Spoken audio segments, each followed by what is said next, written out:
E também tem um influxo do quarto poder, que é a comunicação, que é a televisão, né? Que manipula a verdade, né? Nós sabemos que as pessoas são julgadas, condenadas antes de sofrerem o devido processo legal. E mais ainda, eu acho que o quarto poder, ele é vinculado, assim, não só o quarto, mas existem vários outros poderes, mas que ele também é vinculado a esse estado de uma formação que nesse momento é que se prega a democracia, mas você tem uma situação que é difícil de você lidar, que é um Estado que tem um interesse econômico muito grande. Então, olha, eu entendo a liberdade até um determinado limite. Ah, sim, claro, por que não compreender um limite dos conceitos, né? Você liga a TV, você que trabalha com determinadas áreas, eu imagino qual deve ser o espanto de, sei lá, um nutricionista, ou um médico, ou um psicólogo, quando você encontra jornalistas descrevendo verdadeiros absurdos sobre os temas em qual a pessoa é bastante afeita. No direito isso acontece bastante. Então, situações em que as pessoas estão discutindo o direito eleitoral, onde estão discutindo o direito criminal, ou uma situação de direito civil, falando verdadeiras bobagens e transmitindo isso como se fossem verdades. Essa ausência de um diálogo com essa especialidade, com um conhecimento específico, em que compreenda em que o mundo é muito mais amplo do que aquilo que a gente está carregando como a nossa experiência, é o princípio norteador de que, olha, esse direito democrático, ele permite que o outro fale. E essa possibilidade de se falar é que vai basear um direito moderno. E veja, parece que eu estou falando uma situação que está revolucionando, mas isso já vem há 200 anos. E a mudança, há mais de 200 anos, porque a mudança da Revolução Burguesa passa por isso. Eles questionaram o poder vigente, inclusive o direito criminal, a questão da limitação da propriedade, o direito de punir do Estado, vincularam ou desvincularam a pessoa do rei para se dar um aspecto democrático, ainda que no início não se tenha, mas a busca é essa. A busca é essa, e o direito penal não pode fugir disso. E é por isso que a gente encontra muita resistência quando você prende, ou os meios de comunicação demonstram, por exemplo, uma prisão ou um estupro de uma criança, ou uma situação de uma morte banal, ou uma questão de abuso do poder econômico, ou até aquilo que nos está chamando bastante atenção, que é o uso da administração pública para fins particulares, mas isso está arraigado na nossa cultura. Do jeitinho brasileiro. Do jeitinho brasileiro, em que você, inclusive, o conceito de patrimonialismo, ele apareceu no começo do século XX, e que ainda hoje se tem isso. O que significa o patrimonialismo? É você se utilizar do público como se privado fosse. E se eu lesse um texto agora do Raimundo Faoro dos anos 40, parecia que ele escreveu agora no jornal atual. Então veja, por quê? Porque a base da nossa sociedade não mudou. E é isso que nós temos que, de alguma forma, começar a compreender. Mas as mudanças estão aí, a compreensão do outro. E eu acho muito interessante, por exemplo, a forma da mudança da família. Isso é significativo para que a gente compreenda a sociedade de uma maneira diferente. A família monoparental, isso era inaceitável até pouco tempo atrás. E hoje é uma realidade.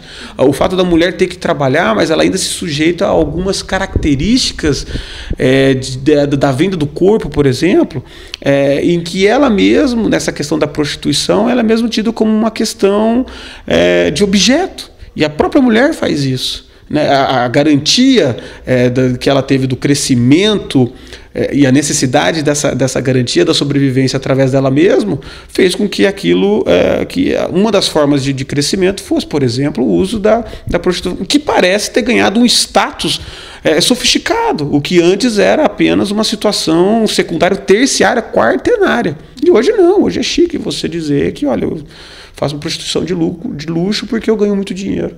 Então você tem algumas mudanças que estão acontecendo há menos de 20, 30 anos e que nós sofremos isso cotidianamente. Então essa reflexão da sociedade atual, e em especial dessa sociedade que ela é punitiva, mas ao mesmo tempo ela preza por essa garantia do que o processo para você seja legal, faz parte da nossa discussão. E o interessante, essa democratização global não dá para acontecer porque o nosso país é laico, mas os árabes não, né? Ainda o Estado não está separado da religião. Nós temos essa vantagem, né? Apesar que esse bem maior nosso também está sendo aviltado porque há algumas minorias que querem retirar também essa tua opção de de ter a tua fé, o teu credo, né? Alguns atacam a isso ainda, né? O Brasil passou por toda uma história, né? E quando Cristo, né, falou, dai a César o que é de César e a Deus o que é de Deus, ali houve-se a quebra do Estado, porque antes do Estado, então você nascia rei e era toda a população, os burgueses não começaram a se pensar, você nasceu rei, você vai viver rei, né? E hoje a gente começa a pensar muito, mas tem coisas que acredito que a gente não evoluiu, né? A violência contra a mulher, há problemas sérios e graves da violência lá dos primórdios que continuam. O que tem que mudar isso? Será que é educação, cultura, punição? É uma coisa bastante interessante, mas é a visão que se tem em relação, por exemplo, da mulher. Mas existem sociedades que não a oriental, que nós temos dessa origem greco-judaica, em que a mulher, por exemplo, ela é a imagem-chefe. É uma questão que eu não vou te dizer, mas a mudança, a visão que se tem da mulher já é diferente. Você já não mais, ainda que alguns percalços, mas você já, por exemplo, dentro da questão do direito, as mulheres já são a maioria na magistratura. Há 50 anos atrás era a primeira, segunda. Tem ainda algumas dificuldades de acesso a esse tipo de situação. E a consideração da mulher enquanto objeto da violência tende a cessar quando você compreende o outro. Por isso essa questão da dignidade. É uma coisa que leva tempo, o Estado vai, de alguma forma, levar bastante tempo para poder pregar isso, mas eu não sei se vai uma mudança completa se vai haver, eu acredito que não, até porque existem limitações físicas, mas a tendência é que essa punição ela está acontecendo de uma velocidade galopante e que nós, de alguma forma, não podemos fugir daquilo que é o básico. Olha, se nós tomarmos a fonte como essa questão democrática, de reconhecer o outro, sabendo que existem limites básicos, que é a dignidade, talvez nós tenhamos uma compreensão básica possível de transmitir para as futuras gerações, em que a tendência de uma mudança global ela possa acontecer. Não adianta nada mudar aqui em determinadas regiões e que outras possam ter a manutenção de uma situação que ela não possa ser transmitida para todos. De qualquer forma, eu acredito que a situação de que nós não podemos esperar um milagre, temos que de alguma forma nos acostumarmos que o direito ele é produzido pelo homem, então sempre vai haver algum tipo de conflito pela questão da sociedade e que isso deve ser punido na questão dos excessos, desde os excessos do acometimento do próprio homem, desde que esse próprio homem também compreenda que tipo de sanção ele tem que tomar.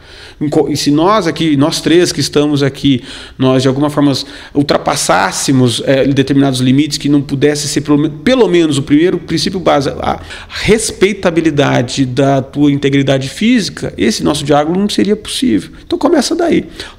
Hobbes já trazia isso no começo do século XVI, em que onde o homem é lobo do próprio homem, onde ele foi obrigado a montar o Estado para que os homens não pudessem se matar. Então eu acho que, tirando toda a questão religiosa que ele trata na obra Leviatã, mas o princípio é esse, né, que a gente possa se respeitar, e o Estado serve para como balizar. E os limites desse Estado, claro, cada sociedade vai dizer se o Estado é limitado através de uma religião, através de uma crença, aos poucos essa crença vai de alguma forma se acomodando. O importante é que não pode haver uma discriminação, seja ela qual for, mesmo dentro da sociedade religiosa. E o resto a gente vai demonstrando conforme as nossas conveniências e as nossas necessidades.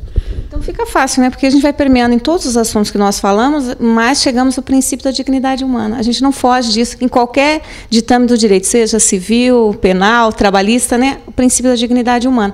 Voltamos ainda àquele enlace cristão, né? Amar ao próximo como a ti mesmo. Já estaria resolvido, né? Exatamente. Não, e é isso, eles captaram o que é o básico e transmitiram como valor universal. Posso estar errado, mas eu acredito que eu consigo obter bons resultados com esse aforismo. E aí a gente vai dialogando em relação a tentar fazer com que outras ideias possam nos iluminar e a gente iluminar as outras ideias também, por que não?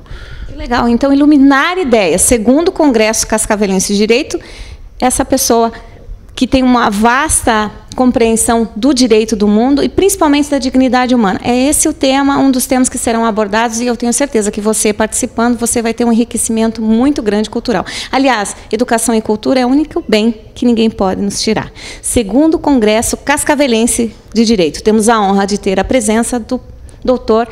Marcelo Navarro.